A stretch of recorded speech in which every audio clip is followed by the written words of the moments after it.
let me welcome back everyone for the second day, actually the first time that I have and can say this, for the second day of our asset pricing workshop, with yet another 4 exciting papers and stimulating discussions that we're all looking forward to. And the kickoff comes from Christian. Good to see you now officially, and we're looking forward to your presentation.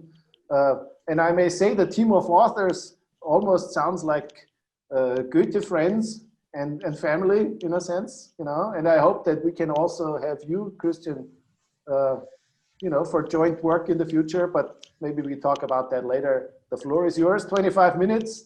I hope I managed to, like yesterday, yell at you when you have 10 and 5, so that you know that time is moving forward. Please. Okay, so thank you so much for having this paper on the program. It's joined with Philipp Illeditsch and Howard Kung. So this is a paper, it's a theory paper about innovation and endogenous growth, but the twist is that there's disagreement. And it's kind of a paper I wanted to write for a long time. And Philipp and I and Howard, we talked about this many times, couldn't really find a way of doing it. And it also kind of, my dad, he was is an entrepreneur. And, you know, when I grew up, my mom told me, Christian, you can do whatever you like when you grow up, but promise me one thing, don't become an entrepreneur. That was kind of the main message, because there's ups and downs. And so kind of, you know, if you think about entrepreneurs, these activities are associated with very high risk. And, you know, given the expected returns we see on average, the risk just seems way too high. And, you know, if risk is high and returns are moderately low, what are kind of the implications for growth? Is it good? Is it bad? What's going on here? So kind of these are some of the questions we want to address in this paper. And we're going to do that in a general equilibrium model, and you're going to choose to become an entrepreneur. By the way, I'm thinking about entrepreneur as someone who innovates here. So it's a bit loose, but it's kind of early stage ID here. And entrepreneurs, they cannot diversify risk, so they need some skin in the game. And I want to say this up front, this is an assumption we make. We're not micro-founding this by modeling that skin in the game constraint. We just have it there. We're going to kind of do an extreme version of it, that you have to kind of take all the risk. Here, there's many ways to innovate. And kind of what do you think? You might think of like something like an innovation. There's many ways to do it. If you develop an app, you have many choices. And you see some of them succeed, some of them don't, even though they're kind of solving the same problem. So clearly, they must have had some different views about how to do it to begin with. And one is successful, the other is not. That's kind of the gist of what we want here. And now people do these choices independently, and they're going to have this disagreement. How will aggregate growth be impacted by this? That's what we're kind of going to look at. So what we find is that, you know, optimistic entrepreneurs, these are people who are very confident in the way of innovating. They're going to do it, even though if we kind of peek into this world from an outside observer, it looks like they're doing pretty bad as a group here. And the risk of these entrepreneurs is mostly idiosyncratic. So if you had a planner that could dictate people to innovate different things, they might want to do that in some sense, but you can't do it because of, you know, various, you know, here we have the skin in the game constraints. So it might be socially optimal to diversify across this, but the friction prevents that to happening in the market, basically. And more disagreement among entrepreneurs, it's going to lead actually to higher growth in this model. So, so it's kind of a good thing in some sense, but we need to think about good for who, clearly.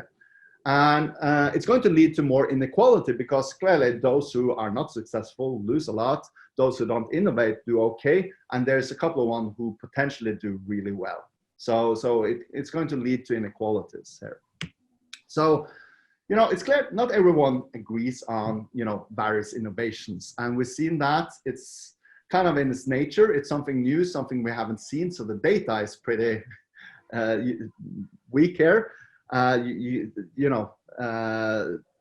giving a lot of room for disagreement. And we can kind of like anecdotal evidence, but there's plenty of stories. If we, for instance, look at the light bulb that was invented by Thomas Edison in 1879, but he was not the first to work on it. There's kind of at least 20 other people prior to him doing it. They didn't succeed, he did. And not everyone were equally enthusiastic about this invention. For instance, Henry Morton at the Stevens Institute of Technology predicted it to be a conspicuous failure. British Parliament committee said, well, it's good enough for our transatlantic friends, but unworthy of the attention of practical or scientific men here. So clearly, at the time, we can make fun of it, but at the time, it's really hard to predict how revolutionary in some will be. And you can go on, for telephone, you had obvious limitation of his device, which is hardly more than a toy.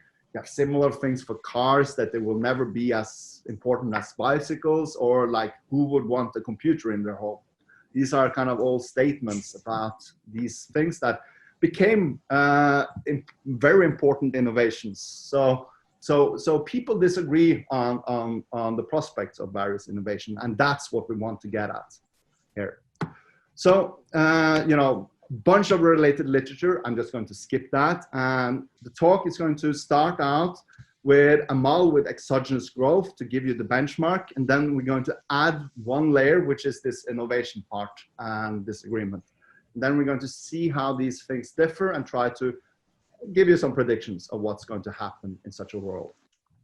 So if we start with the exogenous growth one, we're going to consider a continuous time overlapping generation type model where every period people are born, and it's no population growth. There's no heterogeneity except obviously for age here, but your life is like length of your life is governed by a random time of death, which is exponentially distributed. So this is like a perpetual youth model of Blanchard.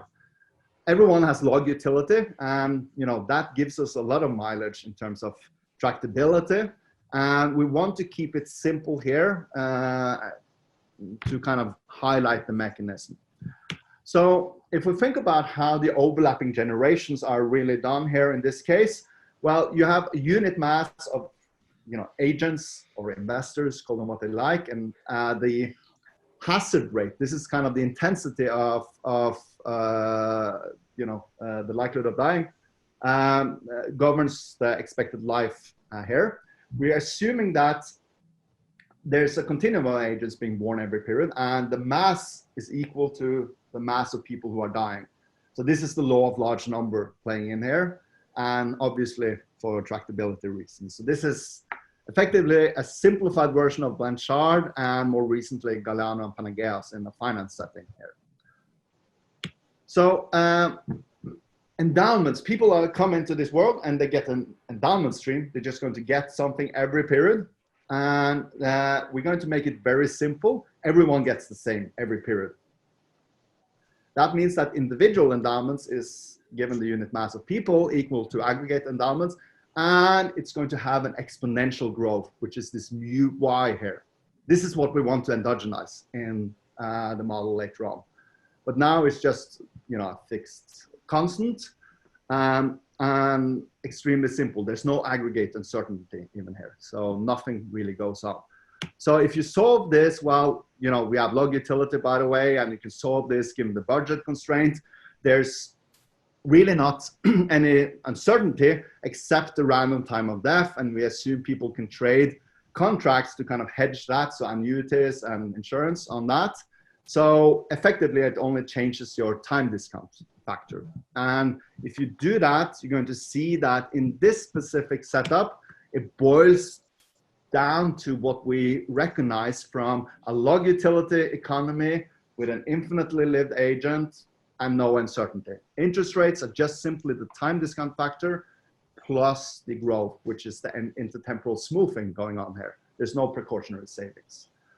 The price dividend ratio, which is kind of the value of the claim your endowment, remember, you only receive it for your, you know, how long you live. So that's why it's not exactly equal to the infinite lived claim. It's discounted at a slightly higher rate here, but it's kind of the classic log utility case, and this will be our benchmark model here.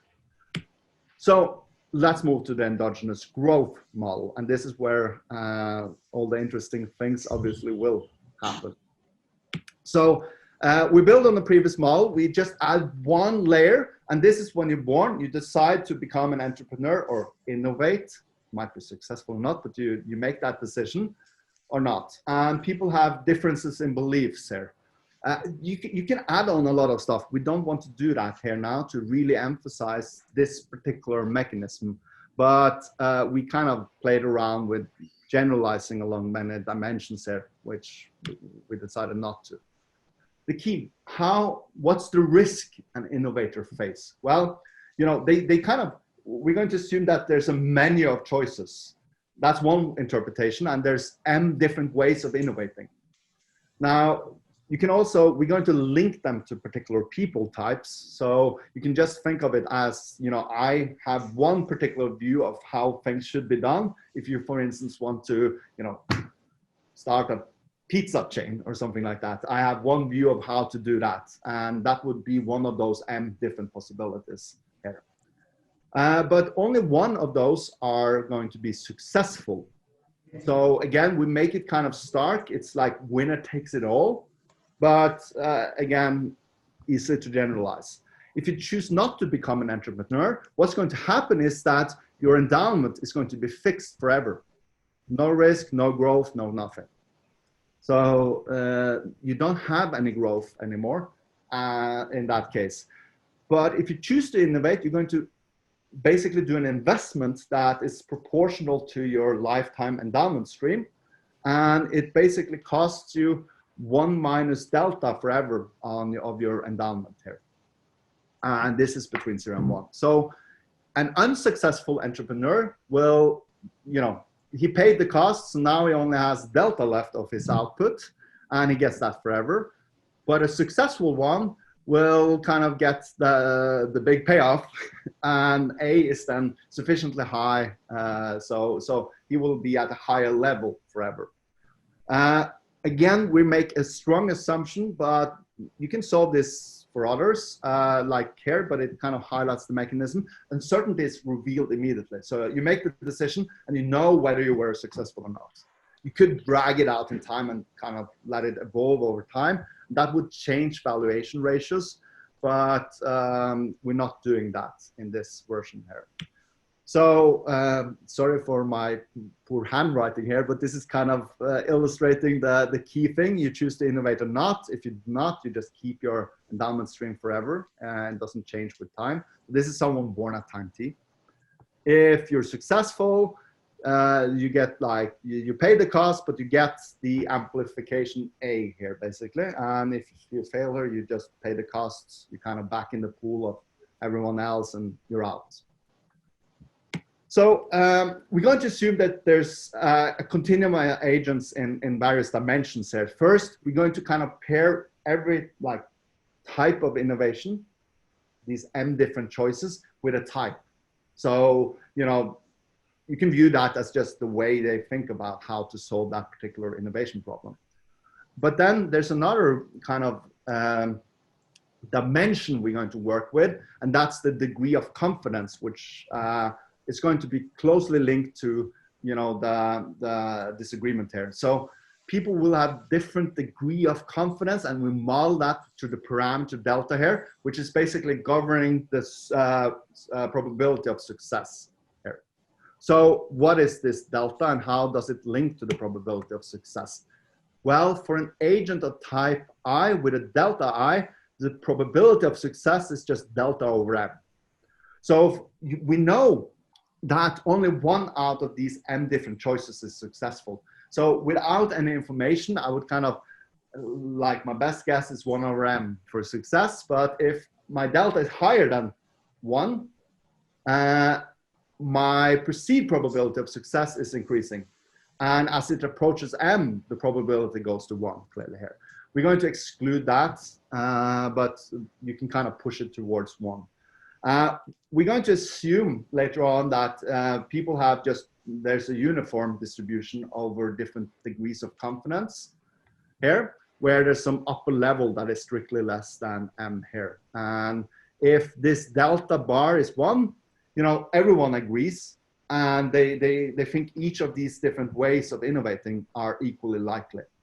But once you deviate from that, they will have differences in beliefs. So we measure the differences in beliefs, the D here, as just the delta minus 1 here. That's our disagreement measure. So when I say disagreement, this is what I refer to here. So just you got 10 illustrations. By the way, the numbers don't have 10 minutes, Christian. Perfect, thanks. Have any particular meaning here. But just to illustrate, as I increase the success probability, my expected value of innovating goes up. That's the blue line, you see. And, if I'm sure I'm going to fail, there's no risk. And if I'm sure I'm going to see there's no risk. So kind of the variance kind of maximizes out somewhere in between. So this is kind of not anything surprising going on here. But that's just to illustrate the decision here to innovate or not. So key friction, as I said, is this fact that the innovator will have to take this risk. They have to kind of stand out of the crowd and say, I want to do it this way, and that comes at a cost. And we think of this as a skin in the game constraint, and this is exogenous here. But a social planner would maybe like to try to diversify across all of these ways. But due to this, the market outcome might not be what the social planner would like it to be in terms of innovations. So what is, the cutoff for innovating here? Well, it turns out with log utility and all the things, it boils down to a very simple criteria. The expected utility of your initial wealth, the one that is revealed after you know if you're successful or not. So this is the success probability times the wealth you get in that case. Failure, the wealth you get in that case, and then this is just the utility, and that has to be greater than doing nothing for you to innovate. So you can just back out what the cutoff level of confidence should be, and it's related to the ratios of wealth in that sense, or the utility of them here. So that's the expression for the cutoff. Anyone that is more confident than this will innovate. So you can see that the fraction of newborns that innovates, if first of all, if this cutoff is very low, then everyone innovates. If it's, that means that the upside has to be really high relative to the cost. In between, if it's somewhere in kind of this range, a fraction alpha will, that is strictly between 0 and 1, will innovate. And if it's really high, no one innovates. They don't want to innovate at all. So there are kind of different regions here for this, depending on the parameters here. So we can solve for the stochastic discount factor, and the interest rate is going to look like what I showed you, but the expected growth rate is now endogenous. And then you have this OLG term. By the way, this was there in the background previously as well, but due to everyone being the same, it always cancels out. So what is this OLG term? Well, it's the difference between those who are currently alive, their consumption relative to the newborns. So if the newborns consume more or less than the ones who are alive, that changes the interest rate, because effectively the growth of those who are already there is going to be different than the newborns. So this beta is just the consumption of the newborns relative to the total. So the average consumption of the newborn. Now we need to solve for the expected growth rate and the beta in equilibrium. So that's going to give us more like what this guy really is here. So again, given that all the uncertainties resolved immediately, valuation ratios are the same for all these choices you make. So that is going to, of course, give us another layer of tractability. So you're going to see kind of it scales with how much output increases by here. So if we think about the choice again to innovate and this beta and so on, what you can show is that the average consumption of the newborn is going to be, and this is their wealth, And this is their propensity to consume in a standard log utility economy. Their wealth will be equal to those who don't innovate and their valuation ratio. And then it's going to be all those who innovate times this MPV social. So what is this MPV social? Well, it's the net present value of doing all these different ways of innovating for the society. Why? Well, it's the valuation ratio, which is the same for everyone, times the change in the cash flows. And here you see everyone who innovates pays the cost delta, but then one of them is successful and they have a boost, the rest are not. And this is the no innovation case. So you can kind of see if this is positive, innovation is good for society in some sense here. And that's going to push up growth, as we'll see in a second. So, perfect. So this is just an illustration. The black part on all my figures is going to illustrate points where no one innovates because the cost is too high. So the x-axis here is just the closer to zero, the higher the cost. This is kind of what you're left with if you're unsuccessful, the fraction of your initial wealth. This is the red one is where, you know, people innovate, but they shouldn't. And the blue one is people innovate and they should here. And this is for a fixed level of disagreement. Now, you can solve, and turns out now that this cutoff level is easy to solve, given that valuation ratios are the same. So it's just going to depend on the log of the cost relative to the log of the benefit, basically here. And we can immediately kind of solve for the fraction of people who innovate and their perceived probability. So what you see here is the perceived probability as a function of the cost parameter here, where you choose to become an entrepreneur. So if the cost is really high, the probability has to be greater than 0.2. So in this case, this is the upper level we set there of a success probability. So no one innovates because you need a higher success probability. Now it drops quickly as the cost drops, and then people start innovating. But they shouldn't, and that's the red area, and then they innovate here, and they should in the blue range. So the fraction of people who innovate are now, we have that in closed form here, and you can show that it's increasing in disagreement. More people innovate when there's more disagreement. Moreover, we can show, like, this is just an illustration that, you know, everyone would innovate if the cost is close to zero. The social value is actually positive if the cost is not higher, like below 0.4. So there's a whole range here where people, you know, society wants them to innovate, but if there is no disagreement, they wouldn't. So that's kind of the market failure here. So what about growth? What does it look like? Well, it turns out that if you kind of look at the expression, I'll decompose that in a second. But the growth is now endogenous, and it depends on the fraction of newborns, how many innovates, and the contribution in increased cash flows they give. So, you know, this is just the population density. You have the entrepreneurs, some are successful, some fail, and then the people who don't innovate. And this is the starting wealth. I start with here. So you can show that growth now, if it's beneficial for society, will be increasing in the disagreement. So higher growth, if there's more disagreement here. Of course, if they shouldn't innovate to begin with, you get the other way.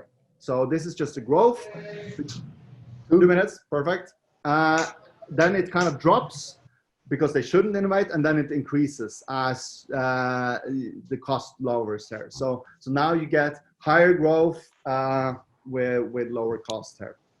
What about the interest rate? It turns out that it's actually quite different. I gave you the expression, but it turns out to just be the time discount factor. And that's something that was kind of surprising to us to begin with. So what's going on here? Well, it's because all the growth actually goes to those who are newborns, who innovate immediately. And the growth of those who are born who set the interest rate is zero. That doesn't mean that it doesn't benefit other people. So we can look at the consumption inequalities here by looking at the average consumption and how dispersed it is. We can calculate the variance of this, and we're going to use that as a measure of inequality.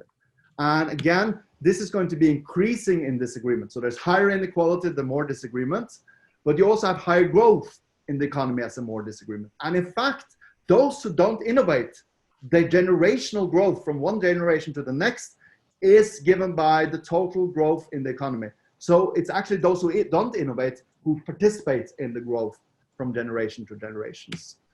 So the last thing I'll just do here is on welfare.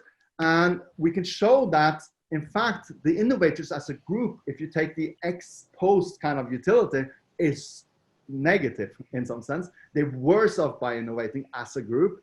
In fact, it's the not innovators who benefit. Of course, some are lucky, they do incredibly well, but you can have, for reasonable levels of costs as a group, a negative value. So this kind of speaks to the low Sharpe ratios. We do some on taxes and so on. I'm not going to talk about it, but if you have proportional taxes, nothing happens. And then if you have like increasing taxes, progressive taxes, that reduces innovations, growth, and inequality here. So I'll stop there, and that's it. Thank you very much. Thank you, Christian. Very nice. The discussant is Giuliano Curatola from Siena.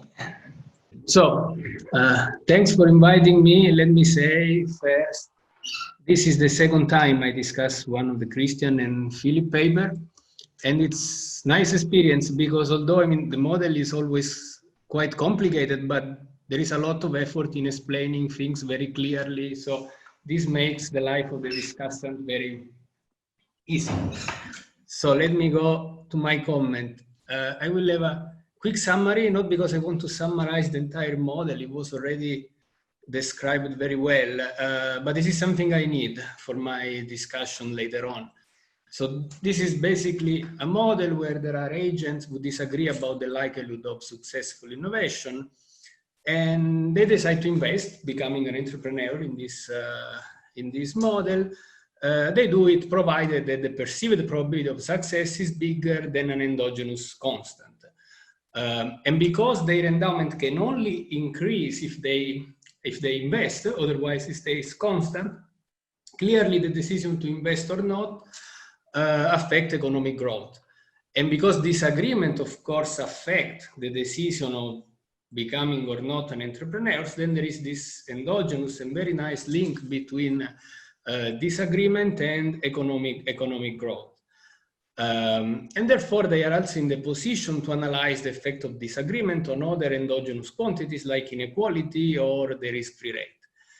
And a version of the model with taxes also generates a Laffer curve, which is also interesting because this points toward the possibility that, okay, the Laffer curve is generated by disagreement. Okay, that being said, let me go to my comments. So first about the main, at least to me, the main economic mechanism, which is this relationship between disagreement and growth.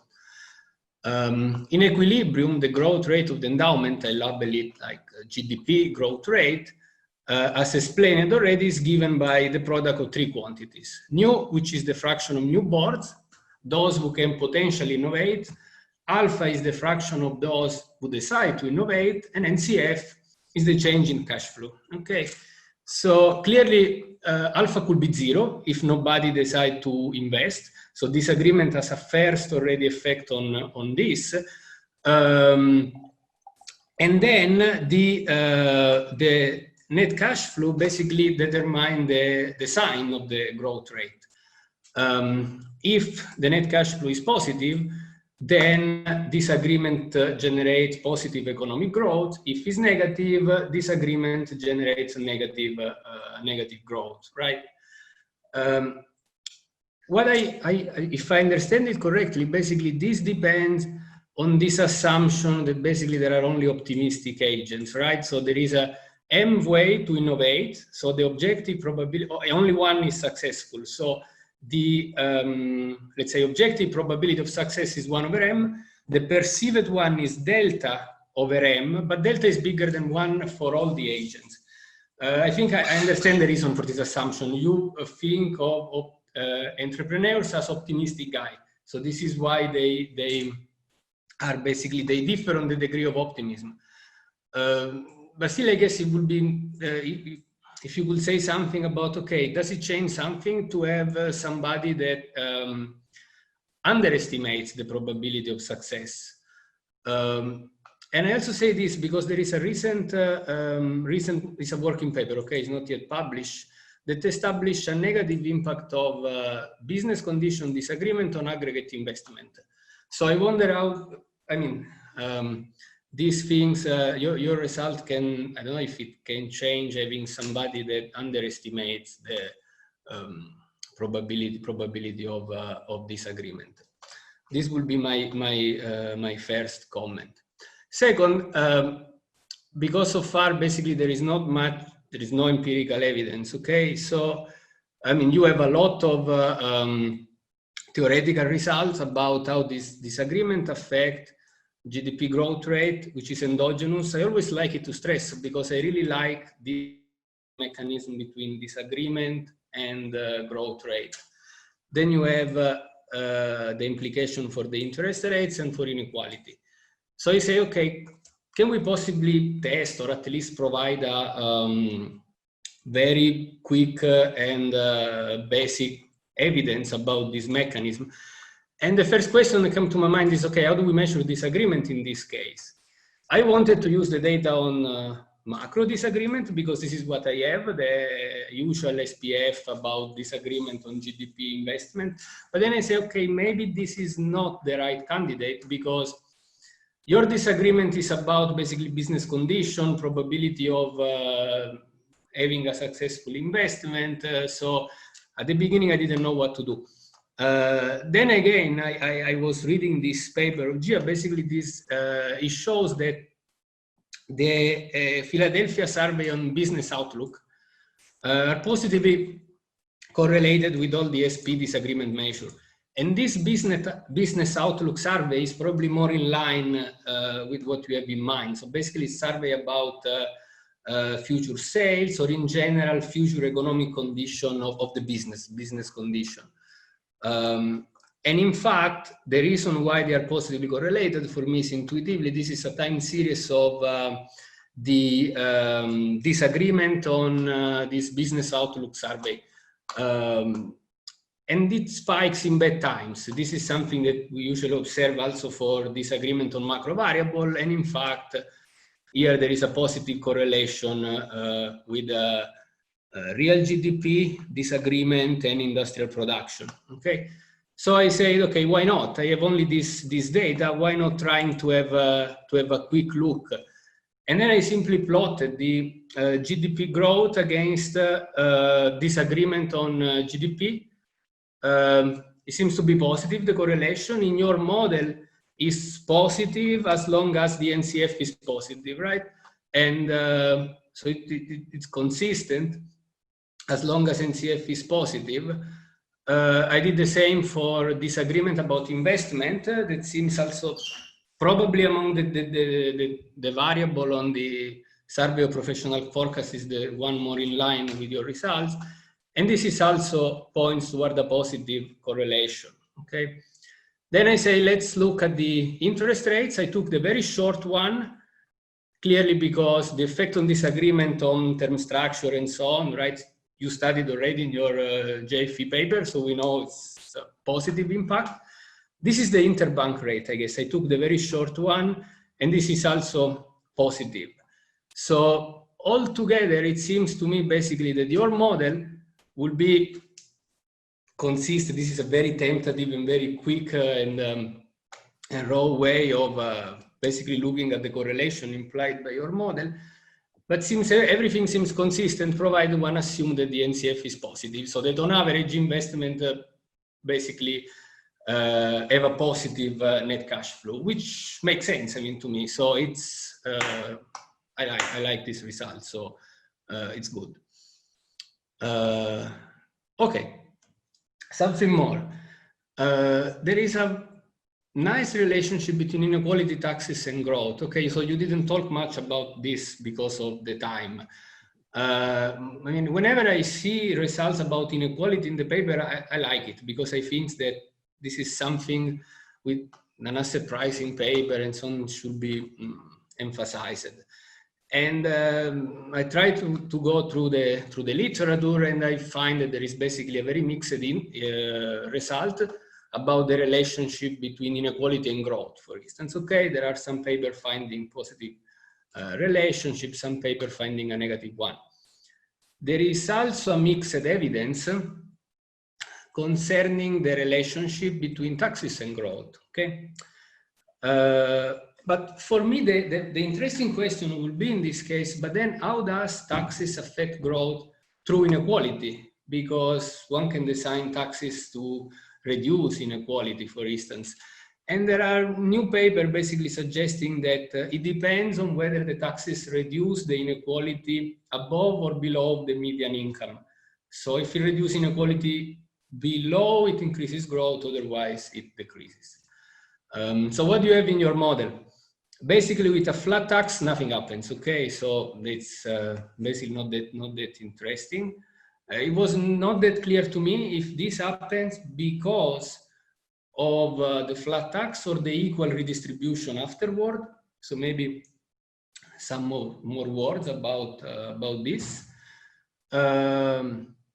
When you add the taxes on profit, so basically you have that, again, when there is a positive NCF, then increasing the tax rate is going to decrease economic growth, and the other way around, when it's negative, then you're going to have a positive impact on economic growth. And I don't know if on this point, then you can relate this result to inequality. How do they change simultaneously, like inequality and the economic growth, depending on not depending on taxes, I mean, after the taxation. So basically this is something I think will be interesting. At 10, Giuliano? Yes, okay. I have more than enough. Okay, so far basically I wanted to emphasize the economic channel, some comments, something that is not there but it could be done. There is something that now, this is why I call this comment missing economic channel, because it's something I guess you cannot say something on this, but let me explain. So there are papers, right? You also cite some of them. They study the link between stock return and wealth inequality. But in your paper, basically the agent have only two opportunities of investment, right? Risk-free asset and an insurance. So there is not much you can probably say about stock returns. I mean, this is something I would like. I don't know if it's feasible, but it's something for me that is quite interesting. I guess it's also related to market completeness, because the reason why you have only these two possible investment. The other points, if to study inequality, would be that wealth inequality and consumption inequality in the data are not exactly the same, right? But with log utility, of course, we know that they're exactly the same in your model. So this is why I say, okay, this is probably something missing in the sense that in the current framework, you cannot say much. Okay, final one. This is the part you didn't have the time to discuss. So basically, when there are taxes, this is the equilibrium risk-free rate. And the point is that this is not, if you want, a closed form expression, because it's a cubic equation in the interest rate, right? And what I wanted to do, because it was unclear to me, because you say in a footnote that there are multiple solutions and the one including bubbles should be discarded. And so it was, okay, but which one has the bubble? Now, I think there is a typo here. I wanted to say, because it's a bit unfortunate, right? Because say, what is NCV? You have NCS, NCF, and NPV in the paper. So if I interpret this correctly, it has to be NCF, right? So I did all the computation as if it was NCF. The other thing, I didn't find the value for new in the slide. I see you set to 0.02, okay. Now, I tried basically to plot the fixed point problem for different level of new. Of course, the shape changes. There could be some solution where R is negative that I also not considered, although in principle it could be. And my only question will be, okay, which one is a solution incorporating arbitrage? Because in some cases, if I look at this, there are two solutions very close to each other.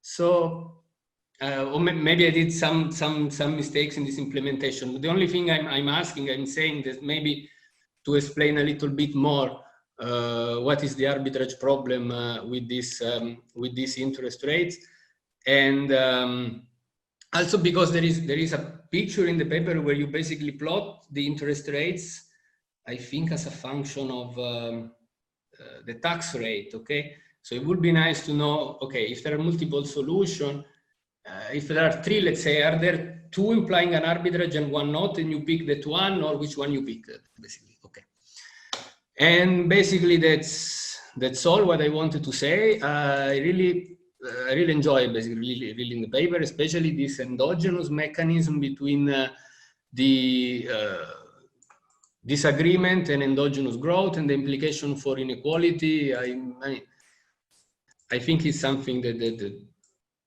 new asset pricing paper should have. And as I said, well written and well explained. I mean, the things I would like to see somehow in future version of the paper are this, if possible, the implication for the stock market, this inequality taxes disagreement relationship, and maybe some empirical evidence. It seems to me that you can find an empirical evidence in line with your result, and that's it. That's what I wanted to say. Right. Thank you very much, Giuliano. Actually, I have to admit that I was very curious what you would have on slides 15 and 16, but now that you said you're done, no, this was was the link to the result of the GIA paper with the correlation and the dynamics of disagreement. Okay. Well, thank you very much for the discussion. Then yesterday we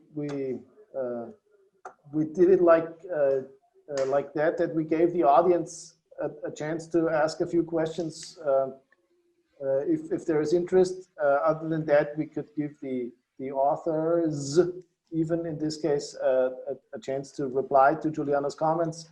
So are there any questions from the audience? So maybe you, Christian, want to say something? Yeah, I'll start. First of all, thank you so much. It's an excellent discussion. I think you're spot on all your points. I really like them.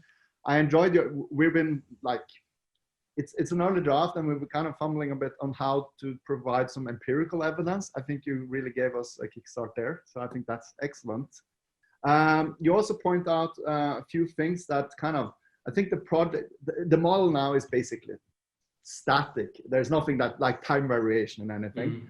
I think something that would be super interesting, which maybe not for this paper, which is maybe more policy tax oriented eventually, would be to think about some aggregate probability of innovating, and that being, you learn, it changes. So sometimes business conditions are good and the success probabilities are all kind of jacked up. And then you learn kind of from observing people being successful. So you kind of get innovation waves. That's something we thought about that could be super interesting, but that's a bit of a side note, but it might kind of go a bit more towards a model where you can do something on asset prices, where it will be some aggregate risk, and also more on kind of, some people being kind of negative occasionally, and you get lower amount of innovation in the society and higher amounts. So a time variation. I think that's something to push, but maybe in a more like quantitative dynamic model later on, I think. On terms of these bubbles, that's something that puzzled me, because it turns out that, so the key for the bubble is actually the finite life of the assets in this economy, in the sense that if you price an endowment claim I receive, I kind of take it with me in the grave. And this is actually something in the Blanchard model that is more general. If you have these claims that kind of die out eventually, you might have a bubble in the sense that the guys who set the interest rates are thinking about what their consumption growth will be, and that's going to depend on the wealth of the newborns. So it's kind of a self-fulfilling prophecy that if they think that their growth is low, interest rates are lower, pushing valuations up, making the consumption of the newborns higher. And this is actually a stable equilibrium that you could do that actually is a bubble equilibrium. So with taxes, it becomes even more complicated. So I had to kind of work back. So this is something we're working on separately on kind of working like more on these bubble equilibria in these kind of models. But I think more analysis, it was unfortunately just shuffled into a short footnote that I clearly know requires more work, and I think probably it will even be a paper eventually on this. So, but thank you so much. Excellent comments. I don't know if Philip, you want to shoot in. Thank you very much. It was great comments. I've heard many things that you can work on in your post-corona visit to Frankfurt. Yeah, that's what I took from this discussion. Okay. Absolutely. Okay, very good. Further questions, comments? Emanuel, please. A great presentation, really interesting paper. I have a clarification question only. So I think you mentioned this pretty quickly at the end. So in the endogenous growth version of the model, the real interest rate is basically does not depend on the share of sort of innovators and this other parameter, the cost parameter. So we think of the real interest rate as having declined because of low productivity. So how do you square this sort of with the literature emerging on sort of the low sort of low interest rate environment? Maybe I misunderstood a little bit. No. I think this is an excellent question. I think this is also partially due to an extreme version of the model where all the risk is borne by the entrepreneurs. So what happens, first to explain this result, is that if I'm already born, the interest rate is determined on those who are already born and they don't experience any growth. So it's only the newborns and they will get this bump basically if they innovate. So if they don't experience growth in the like aggregate growth doesn't matter. It's all by the ones who enter into the economy. And that's why it's not an intertemporal thing. Now, in a slightly more realistic setting, you would have not bearing all the risk and investors taking care and funding these projects to some extent. And those who invest in those projects will get part of this growth. So now it will be more a weighted average. So now, depending on whether these projects should be done or not, you will get this intertemporal smoothing effect.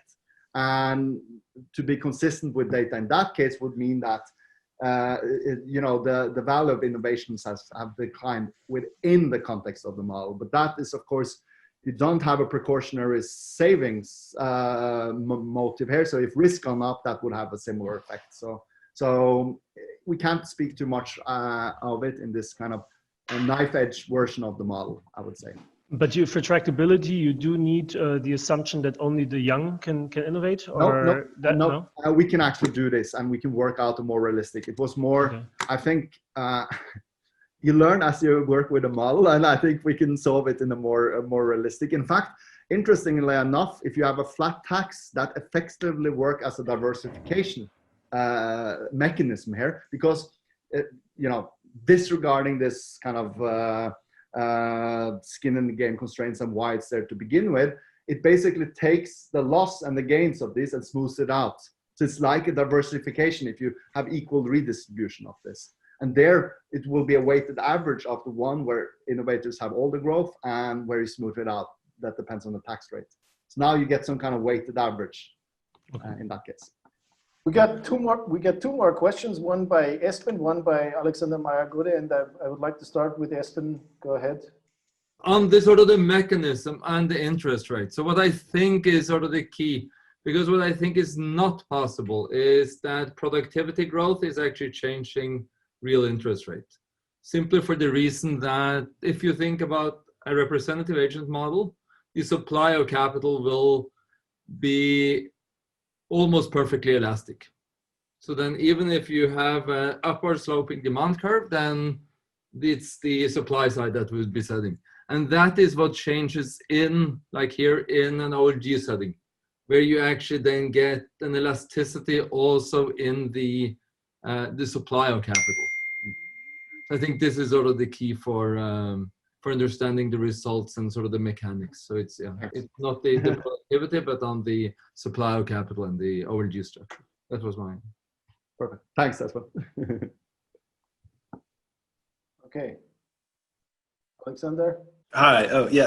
Thanks for the presentation. You mentioned briefly that you'd also looked at skills. You know, so I was thinking a lot while you were presenting about potentially the interaction between confidence and skill. Right? You know, we tend to think, you know, you can pick out, you know, Bill Gates or Elon Musk or whoever, that, you know, some people that have a lot of skill tend to be very confident. You know, but at the same time, there's also a lot of evidence, perhaps more from the behavioral psychological field, that overconfidence or confidence in general is correlated with a lack of ability. So that there might be an interesting venue to look at as confidence increases, you get like this, you know, sort of extremes in the distribution of the skill set and how that might introduce. Because right now it looks like, you know, as you said, more disagreement tends to be a positive thing. But if this disagreement, you know, I wonder how you incorporate then not just looking at skills as something separate, but how those two might interleague. I think this is an excellent question and something I think we've discussed a few times when working on this paper. I think this is something that would be super interesting. We didn't have any prior on how to put in skill, otherwise than like uncorrelated to begin with, and in that case it would just, but as you say, I think this would be something very interesting to kind of try to look at the data, what it tells us about this, and also work out the implications in the model. It's absolutely true. If higher disagreement leads to a lot of people who shouldn't innovate. The unskilled, for one, the average skill goes down on the innovators. That would be bad for growth, and this would happen in the model. So I think this is super interesting things, and that's why partially why I put it on the slide, because we think about these things here as well, but we haven't made a statement or like. I just know from psychology, it's called the Dunning-Kruger effect. This correlation between confidence and. Okay, this you know, I need to look up.